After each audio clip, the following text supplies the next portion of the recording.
Share market में की दुनिया में धड़ाधड़ लोगों का पैसा डूबने लगा। ऐसा कोहराम मचा कि 25 मिनट में अमेरिकी शेयर मार्केट से 51 लाख करोड़ रुपए स्वाहा हो गए। अमेरिकी नैस्डैक 100 फ्यूचर्स 2% गिर गया। अमेरिका का डाउ जोन्स 1.3% गिर गया। अमेरिका का ही S&P 500 1.3% गिर गया। जापान का निकी 225 इंडेक्स 2.38% गिर गया। बिटकॉइन 2.5% गिर गया भाई। हांगकांग का हैंग सेंग 1.27% क्रैश हुआ है। दक्षिण कोरिया का कोस्पी 5% गिर गया। भाई लोग रो रहे हैं खून के आंसू। इसको समझ ही में नहीं आ रहा भाई साहब। सिर्फ दुनिया भर के शेयर बाजार ही नहीं गिरे, बल्कि क्रूड ऑयल की कीमतें ट्रंप के भाषण के बाद और चढ़ गई। ब्रेंट क्रूड ऑयल के दाम 7% से ज्यादा बढ़ गए डोनाल्ड ट्रंप के भाषण के बाद। भाषण से पहले $101 प्रति बैरल के करीब थी यह कीमत। भाषण खत्म हुआ तो कच्चे तेल की कीमत $108.3 प्रति बैरल हो गई। भारत के शेयर मार्केट में भी ट्रंप के भाषण का असर दिखाई दिया। आज बाजार खुलते ही 1 घंटे के अंदर 10 लाख करोड़ रुपए स्वाहा हो गए। बॉम्बे स्टॉक एक्सचेंज में 1500 अंकों तक की गिरावट हुई। सेंसेक्स और निफ्टी करीब 2-2% गिर गए। हालांकि बंद होने से पहले बाजार थोड़ा संभला। सेंसेक्स 185 अंकों की बढ़त के साथ बंद हुआ। निफ्टी भी 33.7 अंक की बढ़त पर बंद हुआ है। भारत के शेयर बाजार में गिरावट आज तो संभल गई, लेकिन जिस तरह से ट्रंप युद्ध को भड़का रहे हैं वो शेयर मार्केट के लिए अच्छे संकेत नहीं। आप देखिए कि सोना चांदी के दाम भी लगातार गिर रहे हैं। 24 कैरेट सोने की कीमत 4,245 रुपए गिरकर 1,47,000 प्रति 10 ग्राम हो गई। चांदी की कीमत 12,023 रुपए कम होकर करीब 2,28,000 पे आ गई है। ईरान युद्ध शुरू होने के बाद से अब तक सोना 12,489 रुपए और चांदी करीब 39,000 रुपए गिर गया है। ट्रंप ईरान को पाषाण युग में पहुंचा देने की धमकी दे रहे हैं। भाई तुम्हारे चक्कर में पब्लिक पाषाण युग में चली जाएगी, क्योंकि पैसा खत्म हो जाएगा तो लोग पत्थर से ही आग लगा लगा के काम करेंगे। एलपीजी सिलेंडर नहीं मिलेगा तो फिर पत्थर से ही आग लगाएंगे। भर दुनिया को तुम पाषाण युग में भेज रहे हो, खाली ईरान को नहीं। लेकिन डोनाल्ड ट्रंप जिस पाषाण युग की बात कर रहे हैं उसका मतलब है ईरान की टोटल तबाही। ईरान चुप बैठ जाएगा। ईरान 1 महीने से ट्रंप से लड़ रहा है। उसने करारा जवाब दे भी दिया कि कितनी भी धमकी देते रहो, जब तक ताकत है तब तक लड़ेंगे। ट्रंप ने ईरान पर अगले 2 से 3 हफ्तों में बड़ा हमला करने की बात कही, लेकिन ईरान ने 2-3 हफ्तों का भी इंतजार नहीं किया। इधर ट्रंप का भाषण खत्म हुआ, उधर ईरान ने हमले शुरू कर दिए। आप तस्वीरें देखिए। मिडिल ईस्ट में अमेरिकी आर्मी के बेस पर ईरान ने मिसाइल से हमला किया। ईरान की मिसाइल को अमेरिकी इंटरसेप्टर रोक नहीं पाए। बिजली की तरह ईरान की मिसाइल बेस पर गिरी और सब कुछ तबाह हो गया। एक और तस्वीर देखिए। इजराइल और खाड़ी देशों में अमेरिकी एसेट पर ईरान ने नए हमले किए। धड़ाधड़ मिसाइलें लॉन्च हो रही हैं और इन सब का टारगेट अमेरिका और उसके सहयोगी है। अमेरिका और इजराइल अब ईरान के हमलों को रोक नहीं पा रहे। अमेरिका का F-15 फाइटर जेट ईरान के शाहिद ड्रोन को नहीं मार पाया। ये तस्वीरें बड़ी वायरल हो रही हैं। ईरान का शाहिद ड्रोन F-15 को छकाता हुआ बचकर निकल गया। यानी ट्रंप धमकी देने के लिए मुंह खोलते हैं तो ईरान उसका जवाब अपनी मिसाइलों से देता है। आप देखिए, ईरान की सेना ने कह दिया कि युद्ध तब तक चलेगा जब तक अमेरिका को पछतावा नहीं होता और वो अपनी हार नहीं मान लेता। अमेरिका को ईरान की असली सैन्य ताकत का अंदाजा भी नहीं है। उनके पास अधूरी जानकारी है। अभी और भी विनाशकारी हमले किए जाएंगे। युद्ध अमेरिका ने शुरू किया तो अंजाम वो भुगतेगा। यानी ट्रंप पूरे तामझाम के साथ माहौल बनाते हैं कि ईरान को हमने कुचल दिया। ईरान पलट के और हमले कर देता है और कहता है कि हम झुकने वाले नहीं। ट्रंप ने ईरान पर सब कुछ आजमा कर देख लिया है, लेकिन ईरान ट्रंप के सामने सरेंडर करने को तैयार है। इसी वजह से ट्रंप इस युद्ध में फंसे हैं, निकल नहीं पा रहे। क्योंकि अगर युद्ध से निकल गए तो अपनी पब्लिक को बताएंगे क्या? ट्रंप इंतजार कर रहे हैं कि ईरान खुद समझौते की बात करे। ईरान पर लगातार हमले और धमकी इसी वजह से दिए जा रहे हैं। ईरान के यूरेनियम को हासिल करने की कोशिश कर रहे हैं ट्रंप ईरान युद्ध से विजेता के टैग के साथ निकलना चाहते हैं। देखिए, चाहे इराक हो या फिर अफगानिस्तान या फिर वियतनाम युद्ध, सब जगह से अमेरिका बिना किसी अचीवमेंट के भाग गया। ट्रंप नहीं चाहते कि उनके ऊपर भी यह धब्बा लगे, इसलिए वो ऑपरेशन एपिक फ्यूरी को नहीं रोक पा रहे। ट्रंप ने युद्ध रोकने पर तो कुछ नहीं कहा, बल्कि युद्ध भड़काने का ऐलान कर दिया। इतना ही नहीं, ट्रंप ने अमेरिका के सहयोगी देशों का मजाक भी उड़ाया। आप देखिए कि फ्रांस के राष्ट्रपति मैक्रो पर ट्रंप ने क्या कहा और मैक्रो ने क्या पलटवार किया। ट्रंप ने कहा कि उन्होंने मैक्रो से मदद मांगी थी। मैक्रों की पत्नी उनसे बहुत बुरा बर्ताव करती है। मैक्रों अभी भी जबड़े पर पत्नी के मुक्के से लगी चोट से उबर रहे हैं। यह एक राष्ट्र के अध्यक्ष की भाषा है कि दूसरे देश के राष्ट्रपति का मजाक उड़ा रहे हो कि उसकी बीवी ने मुक्का मार दिया था। इस पर मैक्रों ने कहा कि ट्रंप बहुत बोलते हैं, उनकी बातें ना तो शालीन है ना ही वो उच्च स्तर की हैं, ट्रंप के तौर तरीके भी अच्छे नहीं। अब आपको समझ में आ रहा है कि जो बीच में डोनाल्ड ट्रंप कुछ भी बोलते थे, इतने जेट गिर गए, उतने जेट गिर गए, ये हो गया वो हो गया, और इधर से नरेंद्र मोदी क्यों जवाब नहीं देते थे। इस आदमी के मुंह लगे कौन? इस आदमी के मुंह लगना मतलब आप जो है ना वो कीचड़ में घुस रहे हैं। ऐसी तो बातचीत होती है भाई इस आदमी की, डोनाल्ड ट्रंप। मैक्रों ने यह भी कहा कि ट्रंप को रोज बोलने से बचना चाहिए क्योंकि वो कल जो कहते हैं आज उससे पलट जाते हैं। आप खुद सोचिए कि ट्रंप ने जियोपॉलिटिक्स का स्तर कितना गिरा दिया है। कभी पर्सनल चैट पब्लिक कर देते हैं, कभी किसी राष्ट्रपति की पत्नी पर कमेंट कर देते हैं। ट्रंप को शायद दूसरों को नीचा दिखाने में मजा आता है। ट्रंप खुद कह चुके हैं कि उनको लूजर्स के साथ बैठना पसंद है क्योंकि सक्सेसफुल लोगों की सक्सेस स्टोरी उनको बोर करती है, और इसीलिए ट्रंप अपने बराबर के देशों के लीडर्स को नीचा दिखाते रहते हैं, चाहे वो फ्रांस हो या फिर ब्रिटेन हो या फिर कनाडा ही क्यों ना हो। लेकिन इस चक्कर में ट्रंप अपने सहयोगियों को खोते जा रहे हैं। ट्रंप को नया झटका ऑस्ट्रिया ने दिया है।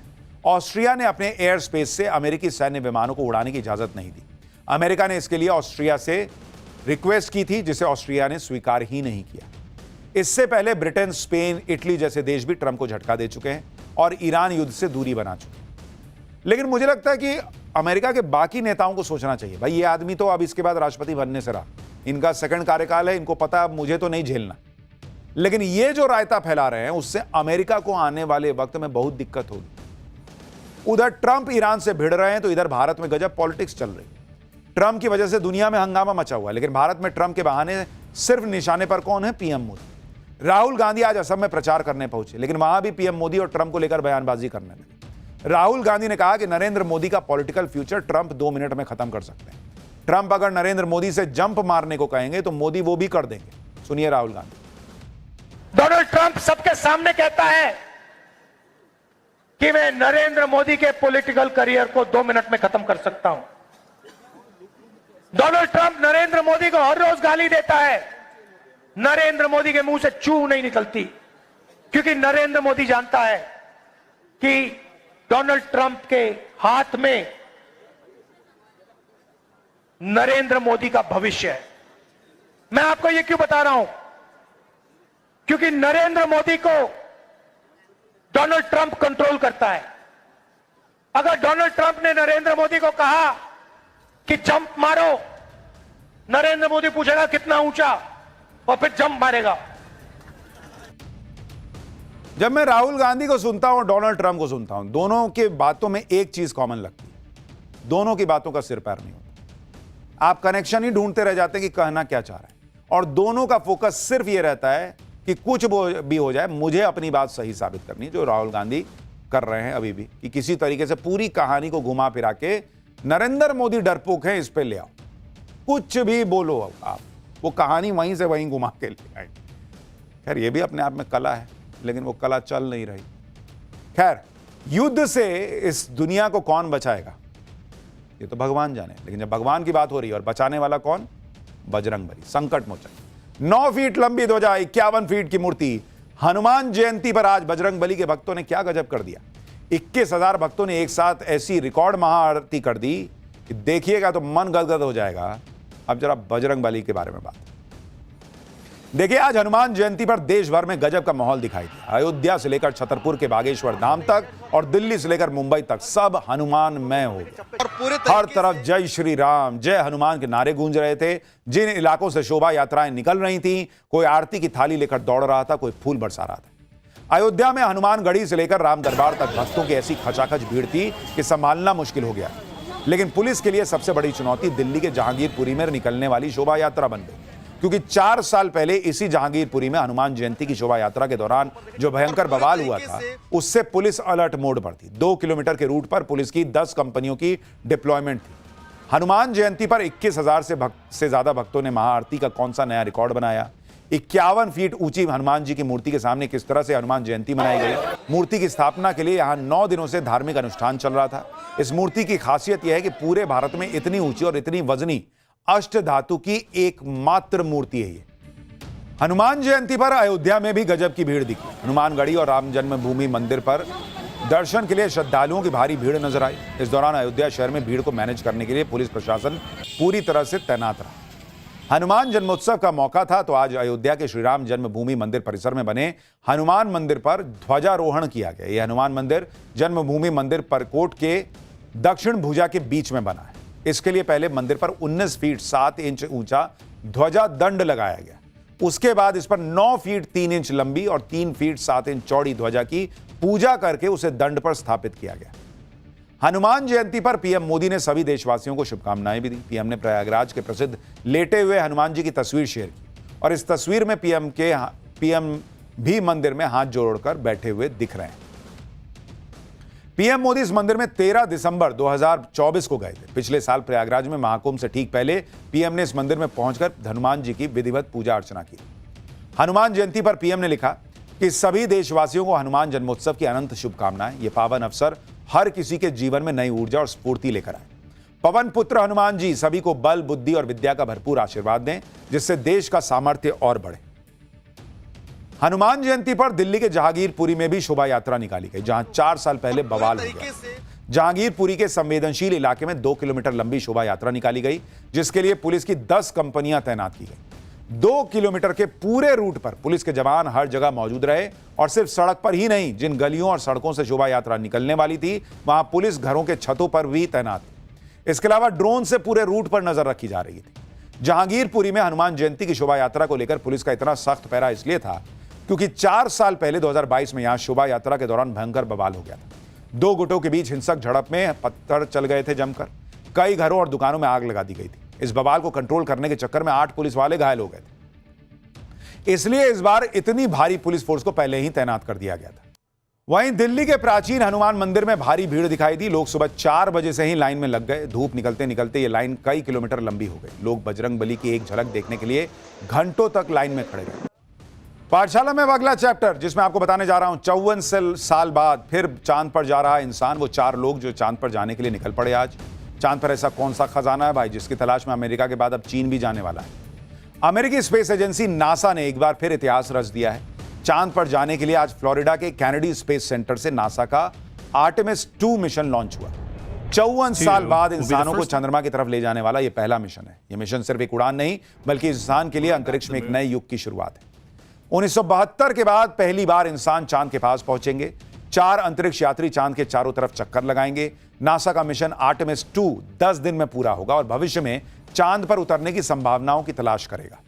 यह लैंडिंग मिशन नहीं है, बल्कि इस मिशन से आने वाले दिनों में चांद पर उतरने और वहां लंबे समय तक रहने की संभावनाएं खोजी जाएंगी। सब कुछ सही रहा तो आने वाले दिनों में इंसान एक बार फिर चंद्रमा पर कदम रखेगा।